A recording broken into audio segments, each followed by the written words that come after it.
లోపల రమ్మంటాను. వచ్చారు అందరూ కలిసి బయటకు వచ్చి ఆ చెట్టు ఒకటి ఉంది అక్కడ, ఆ చెట్టు దగ్గర కూర్చోబెట్టి నేను అక్కడ కొద్ది వాక్యం చెప్పి ప్రార్థన చేసి అప్పుడు నేను వచ్చి కొన్ని చోట్ల అయితే నేను ఆదివారం ప్రార్థన రాకుండా పనికి వెళ్తాను కాబట్టి ప్రభు పని జరగకుండా చెయ్యాలి అని ప్రార్థన చేస్తాను. నిజం తెలగారపడి దాన్ని దండం పెడతాను. పోయి బాబు వచ్చిన అయ్యా అనుకుంటున్నాను. ఎందుకు అంటే దేవుడే చెప్పాడు. అది శనివారం మీకు వెళ్ళొద్దు అంటే వెళ్ళారు, వీళ్ళకి ఏమీ దొరకలేదు అక్కడ. ఓకే దయచేసి వెళ్ళాలి చెప్తాను. మొట్టమొదటి 2 లక్షలు చెప్తాను, అన్ని చెప్పడానికి టైం లేదు. ఒకటి, తెల్లటి పత్తి పెరిగింది ఆకారం అంటే తెలుపు అంటే పరిశుద్ధతకి సాదృశ్యంగా ఉంది. తెలుపు అంటే పరిశుద్ధత, తెలుపు అంటే పరిశుద్ధత. పరిశుద్ధత దేవుడు ఏమన్నాడు? నేను పరిశుద్ధుడే కాబట్టి మీరు కూడా పరిశుద్ధులై ఉండండి అన్నాడు. ఎందుకు పరిశుద్ధంగా ఉండాలి చెప్పాలి. ఎందుకు పరిశుద్ధంగా ఉండాలి? పరిశుద్ధంగా ఉంటేనే పరిశుద్ధాత్మ దేవుడు ఉంటాడు. మళ్ళీ దేవునికి మహిమ కలుగును గాక. హల్లెలూయా. అందరిలో పరిశుద్ధాత్మ ఉంటాడా? ఎందుకని? పరిశుద్ధత లేకుండా పరిశుద్ధాత్మ నిల్వ ఉండడానికి కానీ నివాసం చేయడానికి కానీ అక్కడ అర్శించడానికి కానీ ఏమాత్రం కూడా అవకాశం లేదు. అంటే కుదరదు.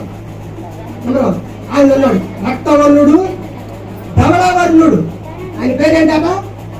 ధవళవర్ణుడు. ధవళం అంటే తెలుపు. చాలా మంది ఈ రోజులో చెప్పాలంటే రోజంతా సరిపోదు తెలుపు గురించి. ఈ ధవళవర్ణుడు ఎవరో? యేసు ప్రభు. అవునా కాదా? పరిశుద్ధుడు ఎవరో? యేసు ప్రభు. యేసు ప్రభు అంటే నీకు బయటలో ఉంది కాబట్టి మీరు చెబుతున్నారు అయ్యారు అంటారు. అసలు మన్నా ఏంటో కూడా చెప్పాలి.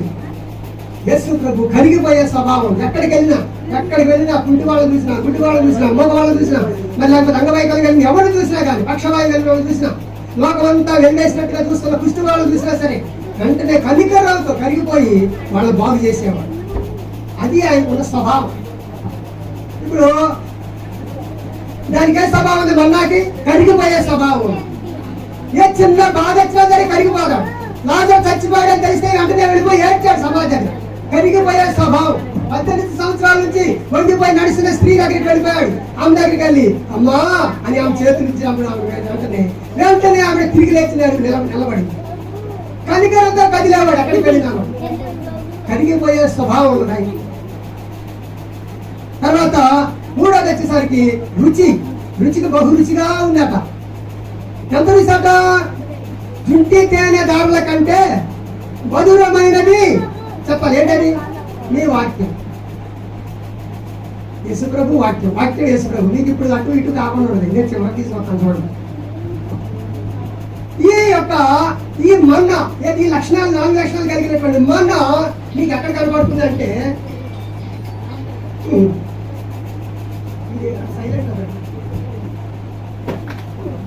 యోహాను సువార్త 1వ అధ్యాయం 1వ వచనం. అక్కడ చదువుతారు ఎవరైనా? గబగబ చదివేయాలి. యోహాను సువార్త 1వ అధ్యాయం 1వ వచనం. ఎవరు చేస్తారు? గమ్మునంట.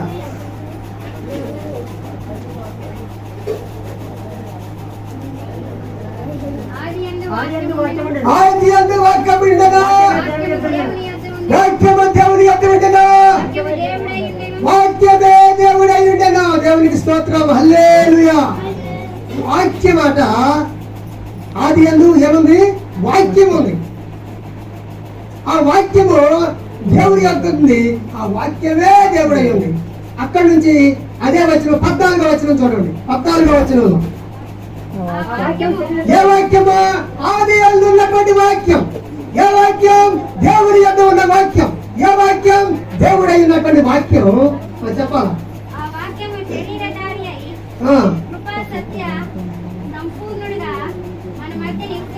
ఆమేన్. ఆ వాక్యము కృపా సత్య సంపూర్ణుడిగా మన మధ్య నివసించను. ఏ వాక్యం? వాక్యం ఇన్కార్నేషన్ అంటే రూపాంతరం చెందింది, అవతారం ఎత్తింది. వాక్యం అవతారం ఎత్తింది. మీకు అర్థమవుతుంది అవతారం ఎత్తడం అంటే? ఈ రూపాన్ని చూసి మరొక రూపంలోకి వెళ్ళిపోవడం, రూపం దాల్చుకోవడం. వాక్యానికి ఏ రూపం వచ్చింది? మానవ రూపం వచ్చింది. వాక్యం బయటంతనే ఇలాగా మనిషి అయిపోయి నిలబడిపోయాడు. ఆయన పేరే యేసు ప్రభు. దేవునికి స్తోత్రం. హల్లెలూయా. బ్రేస్పెట్ ఎలా ఉన్నాడంటే ఏం చెప్తారు చెప్పండి? ఎలా ఉన్నారంటే చెప్తే మా యేసు ప్రభు వాక్యమే యేసు ప్రభు. మన్నా వాక్యం, వాక్యమే యేసు ప్రభు. మరలా మీకు ఇంకెక్కడ చూపిస్తాను చూడండి. 6వ అధ్యాయం ఏది? అదే యోహాను సువార్త 6వ అధ్యాయం 49వ వచనం నుంచి చదవాలి త్వరగా. మీ పితరులు అరణ్యములో మన్నాను తిన్నాను చనిపోయి దీనిని తినివాడు బాగుండినట్లు పరలోకము నుండి దిగి వచ్చిన ఆహారం ఇదే. పరలోకము నుండి దిగి వచ్చిన జీవాహారం నేనే. ఎవడైనా ఈ ఆహారం భుజించితే వాడు ఎల్లప్పుడూ జీవించును. మరియు నేను ఇచ్చే ఆహారము లోకమునకు జీవము కొరకైన నా శరీరమే అని మీతో నిశ్చయముగా చెప్పుతున్నాను. దేవునికి స్తోత్రం, హల్లెలూయా. స్పష్టంగా చెప్తున్నానండి. ఇంకంతకంటే క్లియర్ గా లేదా వివరణాత్మకం అని చెప్పలేము. ఇంకా వాక్యము మన్నా ఏమైంది? వాక్యంగా మారింది, వాక్యం అయిపోయింది. ఆ వాక్యం శరీరం దాల్చింది. ఆ వాక్యం శరీరం దాల్చి ఎక్కడ కనపడుతుంది? నేనే జీవాహారాన్ని, పైనుంచి భూమి మీదకి వచ్చినటువంటి జీవాహారాన్ని, నేనే జీవాహారం అన్నది ఎవరు ఇక్కడ? యేసు ప్రభు. ఈ పితరులు మన్నా తిన్నారు, అరణ్యంలో చచ్చిపోయారు. కానీ నన్ను తింటే మీరందరూ చనిపోరాడు. అంటే ఇక్కడ చచ్చిపోయినా కూడా నిత్యత్వంలో ఉంటుందని దాని అర్థం, పరలోకంలో ఉంటుందని దాని అర్థం. నా శరీరాన్ని అంటున్నాడు ఆయన. లోకంలోకి నేను నిత్య జీవము కొరకైన నా శరీరం మీకు ఇస్తున్నాను. మనం ఆయన శరీరం ఎప్పుడు తింటామో చెప్పండి? ప్రభు వల్ల కార్యక్రమం. ఆయన అంటాడు, ఇది నా శరీరము, మీరు దీనిని తినప్పుడల్లా నన్ను జ్ఞాపకం చూసారా? శరీరం, యేసు ప్రభు శరీరం తింటున్నాము అంటే ఇందాక మీరు ఏమో అర్థం కాలేదు. యేసు ప్రభు శరీరం ఎలా తింటున్నాం? ప్రభు వల్ల కార్యక్రమంలో తింటున్నాం ఆయన శరీరం. వాక్యమైనప్పటి దేవుడు ఎప్పుడు పూజిస్తున్నాం? ప్రతిరోజు వాక్యం చదవడం వల్ల, ధ్యానం చేసుకోవడం వల్ల, ప్రార్థన చేయడం వల్ల ఆయన వాక్యమైనటువంటి దేవుడు మనం పూజిస్తూ ఉన్నాము. అందుకే అన్నాడు, నేను పరలోకం నుంచి దిగి వచ్చినప్పుడు మన్నాను. దేవునికి స్తోత్రం గట్టిగా హల్లెలూయా. పరలోకం నుంచి దిగి వచ్చిన మన్నా, అది పరలోకం నుంచి దిగి వచ్చిన మన్నే అని అది తిన్నటువంటి వాళ్ళు చచ్చిపోయారు. ఈ పరలోకం నుంచి దిగి వస్తున్న ఈ మన్నాను తింటే ఇంకెన్నడూ చనిపో. అందుకని చెబుతున్నాను, యేసు ప్రభు ఎలా ఉంటాడంటే వాక్యమై ఉంటాడని చెప్పాలి. మీ ఇళ్ళ ముందు చక్కటి వాక్యాలు పెట్టుకోండి. చాలా మంది యేసు ప్రభు ఎలా ఉంటాడంటే గడ్డ ఉంటుంది, సిలువ ఉంటుంది, అలాగే జుట్టు ఉంటుంది అని ఎన్నో రకాల ఫోటోలు తీసి చెప్తున్నారు. మనకి తెలియదు ఎలా ఉండడం కూడా. ఆయన మనం చూడలేదు. ఆ రోజులు ఫోటోలు లేవు, సోషల్ మీడియా లేవు, ఏమీ లేదు. ఎలా ఉంటాడు? ఊహ జనిత చిత్రాలు అవన్నీ కూడా ఊహించుకొని గీసిన ఫోటోలు. దండ పెడుతున్నారు చాలా మంది. ఆ ఫోటోలు వేసుకొచ్చుకొని దండ పెడతారు. సిలువ యేసు ప్రభు రేపు పొద్దునే ఉంటుంది. సిలువ మోస్తున్నారు, సిలువ వేసుకుంటాం, మోస్తాడు, గోడ మొత్తుకోవడం. ఎక్కడది? థాయిలాండ్ అని దేశం ఉంది. ఆ దేశంలో నిజంగానే సిలువ కేసి కొట్టించుకుంటారు మేకులతో. ప్రభుత్వం దాన్ని ఇచ్చేసింది అనమాట, అంటారు కొట్టివేసింది. మీరు ఎక్కడ ఉండరా బాబు, మీరేం మనుషులు, ఆయన దేవుడు, మీరు ఆయన కొట్టించుకొని చస్తారా ఏంటి? రక్తం కాయపో. నిజమే, ఈ 40 రోజుల ఉపవాసం తర్వాత ఈయన శిలువల కేసు పడుతున్నారు. చాలా మంది కొట్టించుకొని అలాగా చచ్చిపోవడానికి కూడా ఇష్టపడుతున్నారు. మరి అదేం భక్తో తెలియదు. యేసు ప్రభువును చూసి మనం రాషధారణ కంటే, వర్షాలు చేయడం కంటే, వ్యక్తిరంతా బాగా చేయడం కంటే, ఆయన శిలువను ఎత్తుకొని మనం బయట పెట్టు, ఆ శిలువను ఎత్తుకొని మోసుకోవడం, లేకపోతే వీధులు ఈ సువార్త పని చేయడానికి బాగుంటుంది. కానీ ఇలాగ మనం చెయ్యకూడదు. అలాగే యేసు ప్రభుకి ఇలా ఉన్నాడైతే ఫోటో తీసేదానికి దండ పెట్టడం మంచిది కాదు. అదేమవుతుంది? విగ్రహారాధన అవుతుంది.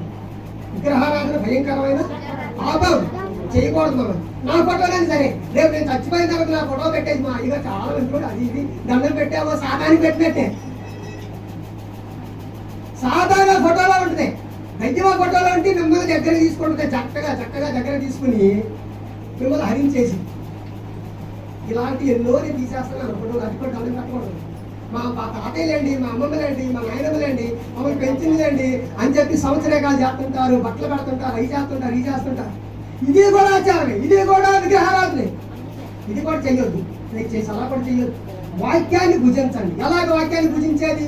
పొద్దున్న లేచిన కాడి నుంచి వేకునే లేవాలి, వేకుదామే లేవాలి, తెల్లవారుజాము లేచి మోకరించి కన్నీరు కాచి ప్రార్థన చేయాలి. ఆ వాక్యాన్ని మన నోటితో ఎప్పుడైతే ఉచ్చరిస్తామో మనం మొదటిగా మనలో శుద్ధి అవుతాం.